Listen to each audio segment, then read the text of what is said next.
Farmington. Find out more online at fmtn.org/Civic Center or at 505-599-1148.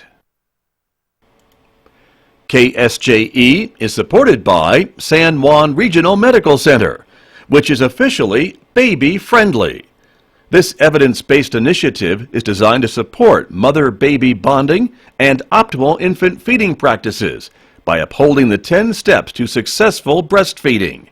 San Juan Regional Medical Center, officially baby-friendly, and serving the Four Corners since 1910. Find out more online at sanjuanregional.com.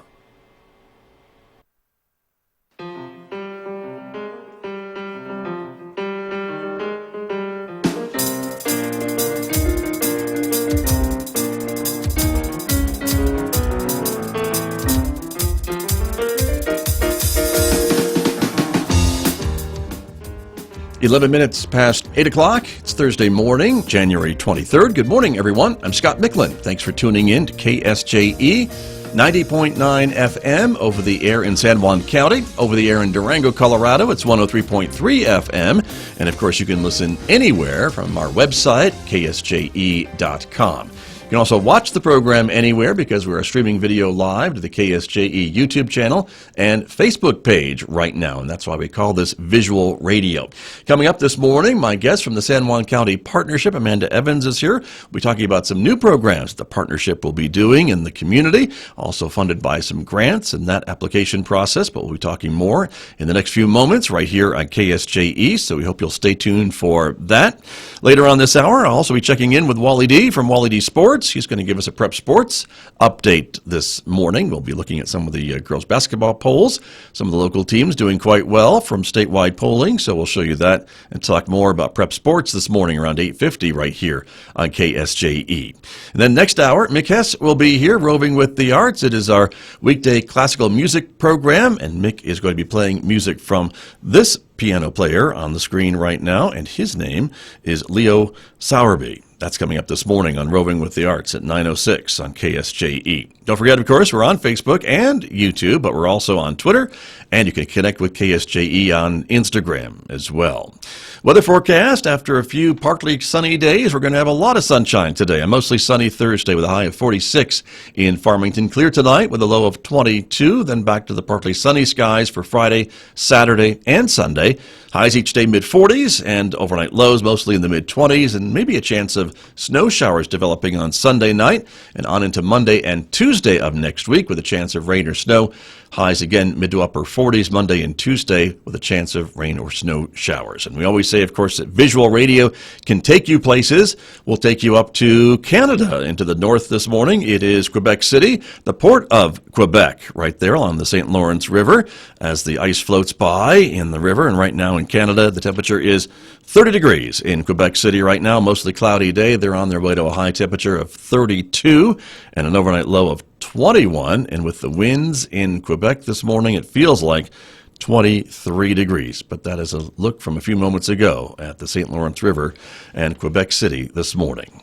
Well, let me turn to my guest, who is here with me this morning to talk a little bit about her work at the San Juan County Partnership. Amanda Evans is here. Good morning. Good morning. Welcome back to KSJE. Thank you for having me. You bet. Good to have you here. And a couple of some grant opportunities that we want to talk a little bit about, and some programs that the partnership will be now introducing to the community, correct? Yes. We got a big federal grant through SAMHSA that will allow us to do some work around underage drinking and marijuana use in the community. Interesting. And, of course, those are big issues, right, with teenagers, mostly teenagers, right, or you're focusing on, correct?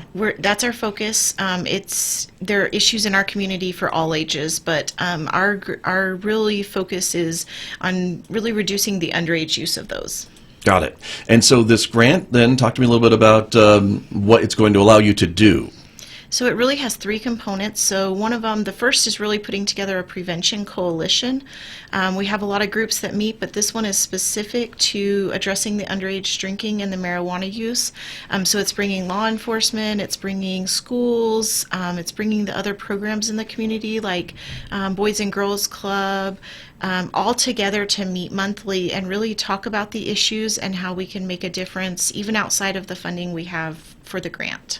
And partnering with the police department sounds like a smart idea, because they sometimes are some of the very first responders, the folks that maybe deal with some of these youth. Maybe they get into trouble or what have you, and so dealing with them would be a good partnership. Yes, we've had a great, the school resource officers have been attending our meetings, and so we've worked with them closely.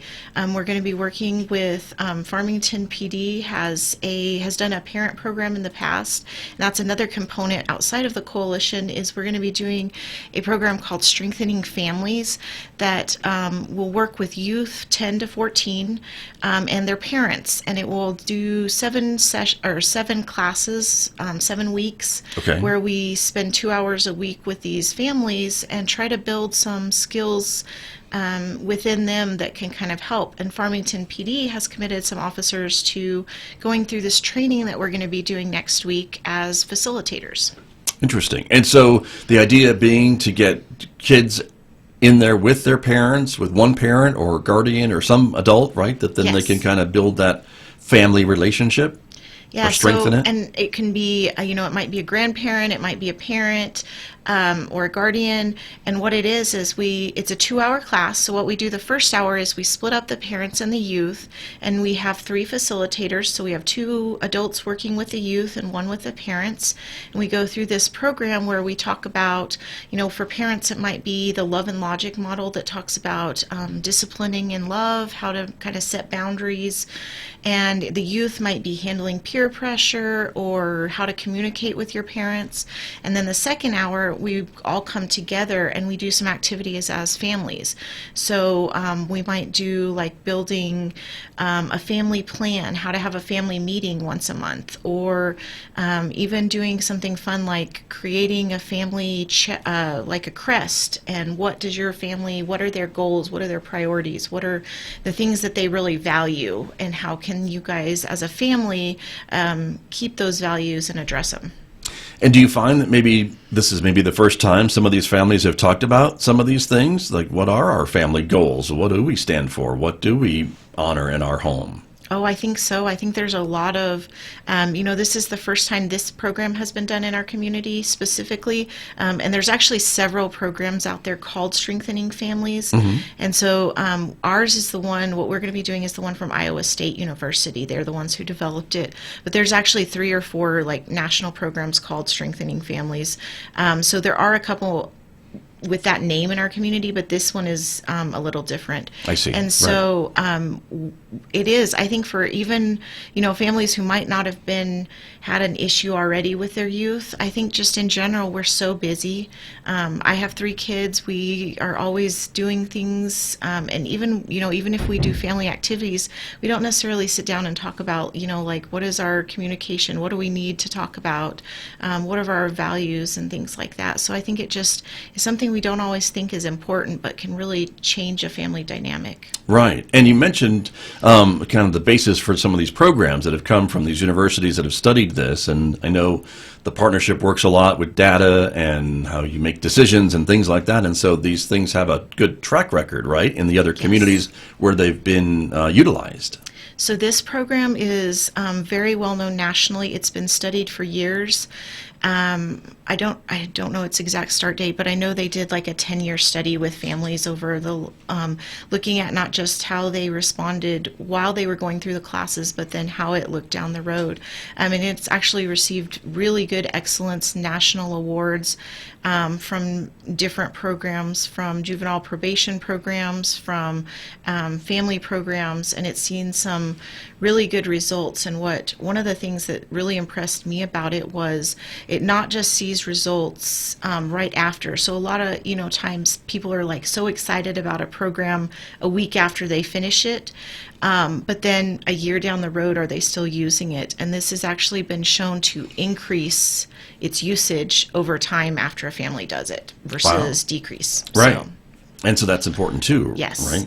And as you mentioned, you're kind of focusing on youth ages 10 to 14, and so even if they're 16 or 17, hopefully they're still maybe being impacted by what they learned by going through this 7-week program, right? Exactly. And like I said, it doesn't have to be a family that's already had issues with maybe substances, but what it's shown is it can delay. So in one of the studies, the control group, they showed, I think the onset was 13, 14 for underage drinking.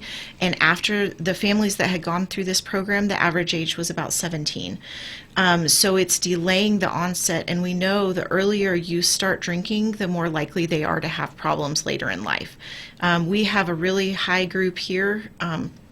It's not like 90%, but we have a small portion of our population, our youth, that are starting really young, under 11 even, with drinking. And so the longer we can delay that, and the later in life we can start that, even 17, 18, hopefully over 21. But the more years we can add to that starting, the better we're going to have a chance of them not having alcohol problems later in life. And I want to pick up on what you just mentioned, because I think that might be shocking news to maybe a lot of the people that are listening to us or watching us this morning, that there are kids in our community as young as 11 years old that are using alcohol. Yes. And probably other things too, but alcohol for sure. And this is from data that the partnership has collected. It's not like it's happening in maybe Albuquerque or some other place. This is local numbers, right? Well, it's not partnership data specifically, but what it is the statewide does a youth risk and resiliency survey, and anyone can go online. If you search YRRS on Google and put in San Juan County, it'll come up with Department of Health's website for the state, but they break it down by county. So we're looking at specific data they have a middle school and a high school report, so it's broken down and this is what our kids are reporting. Okay. This is what they take the survey every 2 years, so we have 18 I think is out right now, or 17. So they'll be doing it again this year. So they just did it in the fall. I guess it's 17 because they did it in 19, so it's the odd years. All right. So we'll have new data again here in a few months, but right now, if you go on there, you can see the 2017 data. They have a whole report. They ask on underage drinking, tobacco use. They ask on risk and protective factors, which are kind of, do you have adults in your life that care? Do you have teachers that you think really care whether you're doing good in school? And so this report is youth answering these questions, telling us their behaviors. So it's pretty accurate. Yes. Is what I'm trying to get across too. But yes. And it's from the local kids. It's not statewide stuff that's all averaged out. It is really San Juan County stats. San Juan, they do some statewide data too to compare it to, but this is just specific to San Juan County. And it is, I've heard some people say, well, what if the kids lie on the survey? There might be one or two, but this is a totally anonymous survey. The kids, what really shows us that they're being kind of accurate is the trends follow. So, this is not the same kids taking it. It's a random sampling. So it's different kids taking it every 2 years, and the trends continue. You can also match it up with our evaluators that work with us have done some comparing with statistics, like if kids are saying they're not drinking and driving, how does that compare to the DWI stats we have for underage DWI. Right. So they kind of do match up. So there are ways to kind of reinforce that, yes, that data is accurate, and it really is what we're seeing in the community. Interesting. And I know I want to caution everyone, because it's not a ton or a majority of 11-year-olds probably that are doing this, right? It's maybe a small percentage, but even so, that's showing up. And it's something that needs to maybe be addressed, as you mentioned, because the studies, again, have shown that the younger person that starts abusing alcohol, the more problems that they have later on, whether it's learning or dropping out of school or just whatever the case may be. It's noted and studied, I know, over time. Right, and what we've really learned over the last probably 5-10 years, and as far in the prevention world, is the brain science that goes with what's happening in underage brains when they're drinking. Your brain doesn't stop growing until you're about 25. And I think that surprises a lot of people because we think, once you're a teenager, that's kind of it. And it really isn't. They're building some of the connections that are going to last them a lifetime. And alcohol has been shown to break down those connections where they don't regrow. We have amazing brains that, you can be in an accident, you can have a stroke, and you can retrain your brain to do all these things.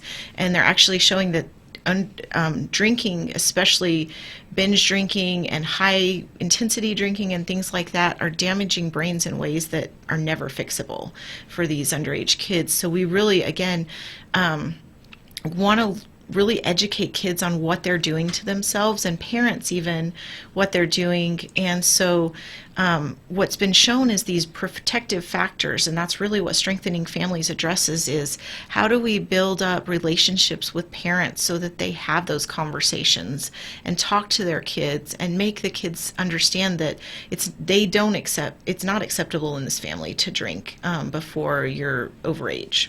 Those kind of things. So right, and that's part of what this grant tries to address. Yes.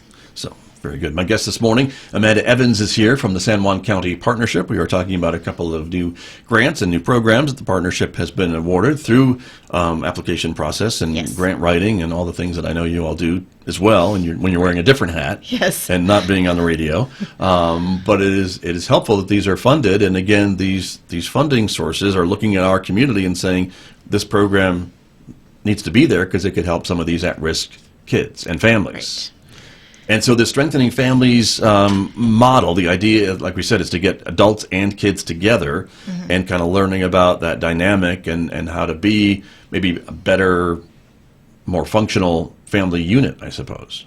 Right, and I think even, even people who do have function, that you don't have kids in trouble, you don't have problems within your family necessarily, it's just we live in a busy time where we don't necessarily take time to always talk to each other. Kids have busy activities after school. Families might have two working parents that, you're having dinner on the go some nights. How do we bring those conversations in around that busy time? How do we have time to really spend as a family and build up those protective factors? And I think those are all really important things that these classes can teach. Right. Very good. And so the other program that I wanted to ask you a little bit about, I know you're not maybe as familiar with this one, right? But that is another one called the Strategic Prevention Framework. Yes. So that is kind of the model that we're using as a coalition. So SAMHSA created this model, and it really goes through steps on how to have productive planning in a community. So you go through like assessment, what does the community already have, what do they need, what are the issues in the community, like do we really have a marijuana problem? Do we really have an underage drinking problem? So we look at those statistics, that data, and that's a very data-driven step. Then we look at capacity. Is the community ready to address those issues? Do we have things in place to do referrals for a Strengthening Families program? Do we have the programs, even like the partnership, to where someone can take on that kind of program? And then there's that planning stage. How do we make all this work together? And then implementation is actually doing the work in the community, and then evaluation is looking back on those and saying what worked, what didn't, how do we make this better? And so it's kind of a continuing circle. So it's not like we come in doing assessment and we'll never do it again. This is a 5-year grant, so we're going to be cycling through these, and you might even be doing more than one step at a time, because like we have the Strengthening Families, we might be evaluating that after a session, after a cohort or a session, because we're going to get to do 14 different 7-week classes over the next 5 years. I see. So it's important, I guess, for these grants to make sure that the community is ready. And as you said, you've got the supporting agencies and other things available to be able to make this happen and get the results that hopefully you're looking for. Right. And then be able to measure that too. Yes, because, if you have a huge need on underage drinking, but you don't have the capacity yet to do a program like Strengthening Families, you don't have people that you can train as facilitators, you don't have, people in the schools ready to refer families or whatever, however that's going to work, you have to make sure that that capacity is there before you just throw people into community and say, go do this program, and nobody's really ready to do it. So it's making sure all those steps are in place so so everything's successful when you're going through it. Right. And we have those things, don't we? Yes. In place. Yes. And we're hoping for success, I guess, is the idea, right? Right. And that's really, and that's one of the reasons we choose these evidence-based programs. Strategic prevention framework is evidence-based. It's been proven to work in communities. Strengthening families has been proven to work in communities. And so we want to make sure when we're choosing these things, it's not some, random thing that's never been done before that might or might not help youth or might cause damage or whatever. We want to make sure that there's science backing it up. We don't want to be guinea pigs. No, we Nothing against guinea pigs. Right, but right. We don't want to do that. Right. Here. So that's why, again, and you seek these out, right? They don't knock on your door or call you. The partnership seeks out these opportunities to apply? Right. This was a national grant. They put out the RFP, request for proposal. We actually, as a state, got several. I can't remember if it's about 7 throughout the state. I know, I think Capacity Builders got one of the other ones here. So they had them nationally. They gave out these awards, but it was a very competitive process. We had to do a whole application. We had to do, statistics explaining why we were wanting to do these specific programs. We had to really explain our purpose and explain that we were ready for these. Got it. And the idea, of course, is to hopefully have stronger families, better community, better outcomes on the other side of these grants. And so you've got to be measuring and figuring out how to measure what is happening in these communities in order to be able to report back to your grantors, correct? Right, and so that's why we've got, we've used the YRS data, as I talked about before. We'll also be doing some surveys in the schools. We'll be doing, another aspect of the grant is we're going to be doing a big social media campaign. We're going to be working with San Juan College to do media here. So we're going to be really looking at putting some messaging out about underage drinking and marijuana use, and looking at the responses from that, looking at what media is going out, how all that works together. We have 2 evaluators who we were actually talking about yesterday. They've been working with the partnership for 20 years now, and so they have a lot of experience helping us to make sure what we're doing, that we're tracking the right things, that we are really following the protocol. The Strengthening Families program has an actual fidelity where they come in and watch us do these sessions once in a while to make sure we're really following the curriculum. I got it. And so when you look back at some of the things that have been done before with the San Juan County Partnership, we can see progress, can we not? There is data that's going in the right direction. Yes. Not the wrong direction. And actually, if you look at the trends, we've actually had quite a large decrease over the last years on underage drinking, on some of the other stats, binge drinking, things like that with youth. And so, yes, we're going down, and we want to continue. And that's why bringing these programs in really just is another way of keeping that going. Sure. But I think it's important to point out when maybe folks are listening to a conversation like the one that we're having, and they're kind of wondering, well, is it doing any good? Or I still see problems in our community. But how can we tell that this is helping? But we can from some of the data that's been collected and compared. And it really is apples to apples, isn't it? They really try to look at the same type of thing.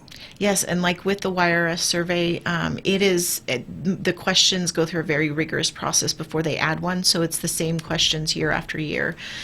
So there have been some added when new things like vaping comes up, or things like that weren't around 10 or 15 years ago, right. Because that is a huge issue for our community right now. That's one we're hearing a lot about in the schools is the vaping issues, and so they do add questions, but overall they try to keep the language very consistent. So like I said, it's not the same kids or youth taking it one year to another, but it's the same questions. And so that's why when we see these trends that they are going up or down or however they fall, we know there's some legitimacy to it. Right. And the numbers hold up. Yes. It seems to be from 2 years to 2 years, and from what you're seeing elsewhere too. So that's important. Yes. Very interesting. And so where do we go from here? These things are going to be starting up in 2020? Yes, and we have. these data collections and the 7-week courses starting up for the Strengthening Families program? Yes, so we are bringing in a trainer from Iowa State University where the Strengthening Families program comes in, and they are going to spend 3 very long days, 8 to 5 next week with our trainers. And so we have about 10 people going through that training. Farmington Police has 4, and we have about 6 that are going to go through it and learn the whole curriculum. And after that, we'll start taking referrals. We're going to be doing presentations to, we're already working with the schools through the coalition, but we're going to be doing presentations to really let all the counselors know that this is how the referral system is going to work and things like that. And then we hope to have one going here in the next month or so. And having the partnership with the police department, having them doing the same training and being on the same page, does that happen everywhere, or are we somewhat unique that the police department has joined forces with the partnership to be here? Do you know? I definitely wouldn't say that we're probably not the only group that's done this, but it's definitely not probably the norm. And so it's been great, the partnership and the support that they've shown for this program. I know Santa Fe Public Schools did it for a few years a while back, and I don't know how involved their local law enforcement was, but I presented to the juvenile probation, some of them and the school resource officers back in November, December, and it was really well received. And so I think this partnership's going to be a really good thing for the community. Very good. Well, Amanda Evans, it's always great to talk with Yes. you. Thank you for bringing that to our attention and all the work that you and your colleagues do in the community. We hope for more good things. Oh, we will keep continuing because we all want to make a difference in this community. That's very true. Thanks for being here. Thank you. You're welcome. Amanda Evans, my guest from the San Juan County Partnership, right here with me on KSJE. And I'll be back with more in just a moment, everyone. The time right now is 8:36.